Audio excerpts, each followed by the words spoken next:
When the Russians reach the doorsteps of Kiev, they will have two options: march in or lay siege. If Russia wants to topple Volodymyr Zelensky, they will have to march in. But that is easier said than done. Thousands of civilians are still based in Kiev. Many of them are armed. They have huge stockpiles of Molotov cocktails. And then you have the Ukrainian army itself. Hundreds of citizens have enlisted in the last 10 days, so the battle for Kiev is likely to be a meat grinder. Many experts are worried about urban warfare. What does that mean?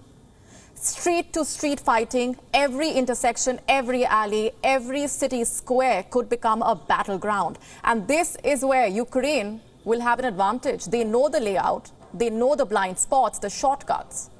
On the other hand, the Russian soldiers will be fighting blind. So Vladimir Putin is planning an alternate strategy. He is planning to recruit specialists from Syria. That is what the Wall Street Journal says. Syrians have been fighting a civil war for more than 10 years. They have aced urban warfare. And since 2015, Vladimir Putin has been supporting Bashar al-Assad's regime. And now he wants repayment. Reports say Russia is recruiting Syrian fighters for $200 to $300. Some of them are already in Russia. The question is, when does Putin want to unleash them? Strategically, now is not the time. The Russian military convoy is still stuck outside the Ukrainian capital, Kiev. Urban warfare has not started yet. Having said that, this move does reveal the Russian president's end game. He is preparing for stiff resistance in Kiev. He is preparing for street-to-street fighting. Does Ukraine have a plan of action? They too have foreign help. Ukraine has invited trained fighters from around the world. They have promised visa-free entry, weapons, monetary help.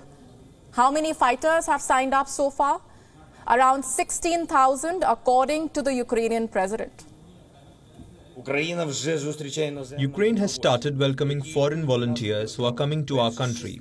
The first of 16,000 are coming to defend our liberty and life, and of everyone. I'm sure it will be successful.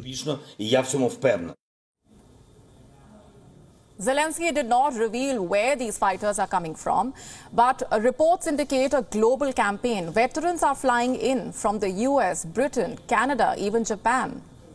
Have governments okayed this mission? Not all of them.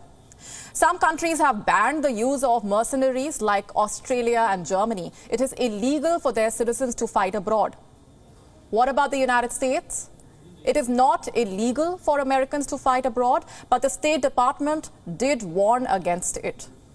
Their latest advisory is level 4. In other words, do not travel. Despite this warning, dozens of US veterans are leaving for Ukraine.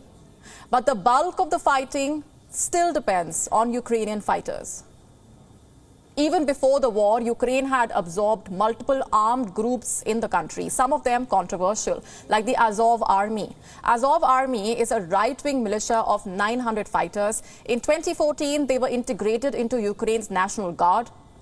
But not everyone accepted this move. The US, for instance, refused to train the Azov Army until 2016.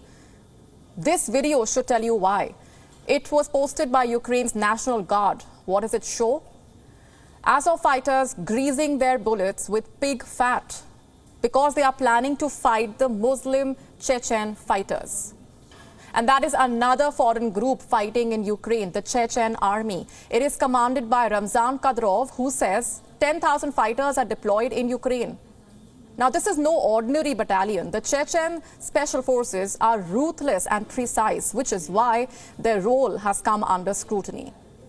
Some Western analysts say it is propaganda, that Chechen fighters are not on the ground, that they are being used to drum up fears. Either way, Ukrainians are not backing down. Syrians, Chechens, special forces, whatever Russia is planning, Ukraine has one response: spirited resistance. WION now available in your country. Download the app now. Get all the news on the move.